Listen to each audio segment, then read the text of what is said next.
Have you ever noticed that British people are miserable? This is something that I have noticed coming back to the UK after spending most of the year traveling. In fact, I travel pretty much year round and occasionally come back to UK.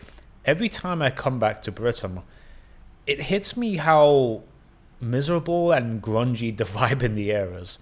It's like there is this aura of just like negativity that you kind of just feel like as soon as you step off the plane. It's kind of like reverse culture shock, right?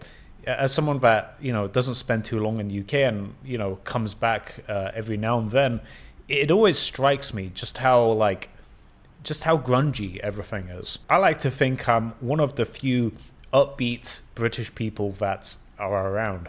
And I'm kind of like the woolly mammoth in that regard. I'm going extinct. There's not too many people like me. It really does like shock me just how much like griping and like moaning and whinging and just general negativity that it is in the United Kingdom.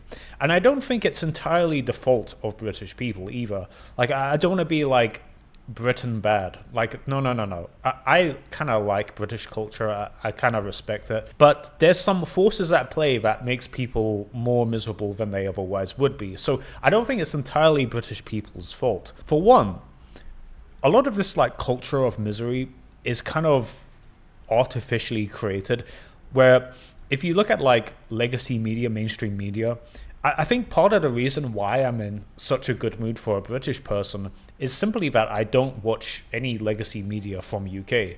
Like I just don't pay attention to what news talking heads say. I don't watch any of like the government programming. I don't watch any of that stuff, right? But a lot of boomers do. A lot of people in the UK, a lot of normies do. So it kind of gives them this like negativity. And what am I talking about with negativity? Well, if you just like pay attention to how things are framed in legacy media in the UK, even neutral things are presented in like the most negative, worst light possible. For example, when I was back in UK for Christmas, I saw like a news headline and it was like Britain battered by snow. Some variation of that headline, right? What are they talking about? It's just a bit of snow during winter in Europe. Yeah, there's gonna be a bit of snow. And it wasn't even particularly crazy snow. Like much less did it batter the country, right? It's Christmas. It's snow, and and you see the language that's being used, battered. Like the only weather that would batter a country is if a meteor hit it, okay? A bit of snow during winter in Europe is just such a nothing burger, right? And this is not an isolated incident either. Anytime it's summer, there's all like this like weird like alarmist negative psychic energy about just the country being a bit hotter, like heat wave or anytime you see one of those like maps and it's like this red hot diagram of what the country's weather is like.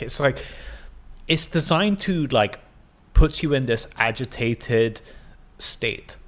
You know what I mean? Like you can kind of see what I'm getting at here, right? And we're just talking about weather here. Like we're not even talking about any real shit, right?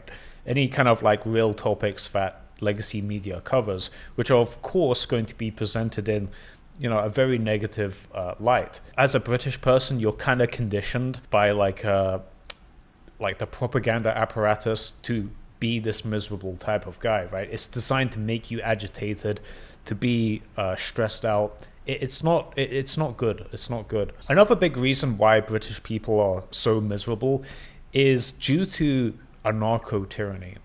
Now, for those that don't know what that term means, anarcho-tyranny is basically when a society has a system that has the worst parts of lawlessness and the worst parts of tyranny. Because if you think about like anarchism, lawlessness, and tyranny, there's definitely downsides to both of those like systems, but there's obvious like upsides to them as well, right? Like obviously with lawlessness, you could pretty much buy whatever you want, say whatever you want, do whatever you want, but you might have to deal with some roaming packs of silly billies that might want to like assault you or steal your wallet.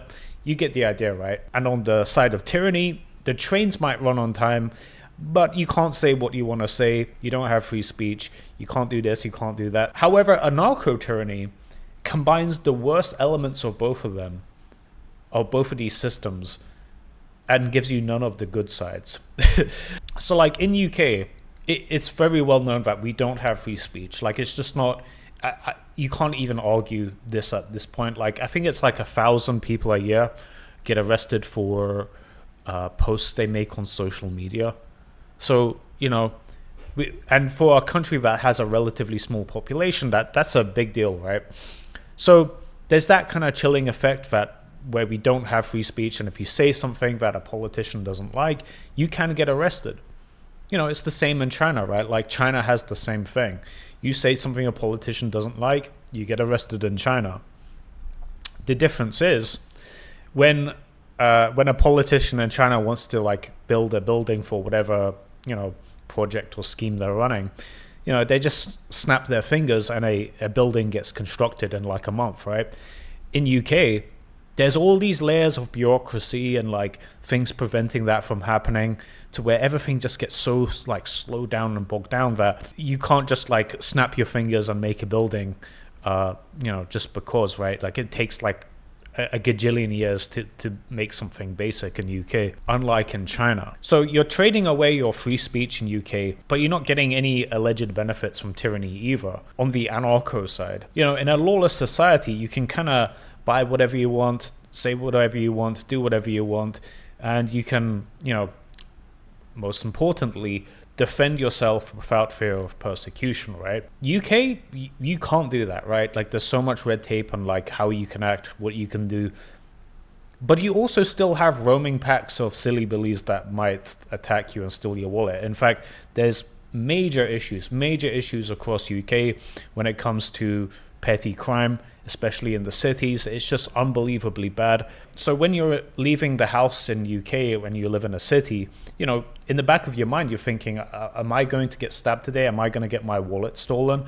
But at the same time, you can't defend yourself. Like you have to like use your fisticuffs and call the police if a guy takes out a knife on you. It's like, what the fuck?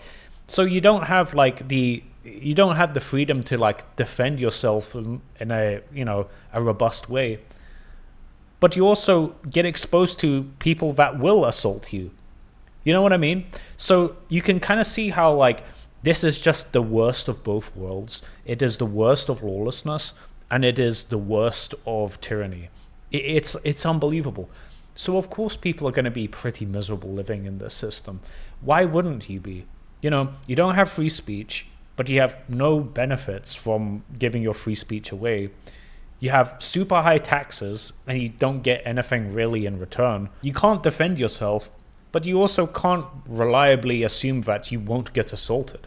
So it's like all of this shit is just like designed to just put you in like this vegetative, docile state. You're getting like fucked from both ends, right? And this is kind of like the reality of the British man that exists today.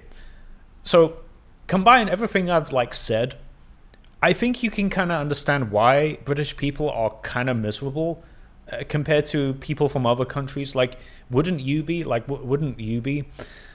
Anyway, thank you guys for watching this video.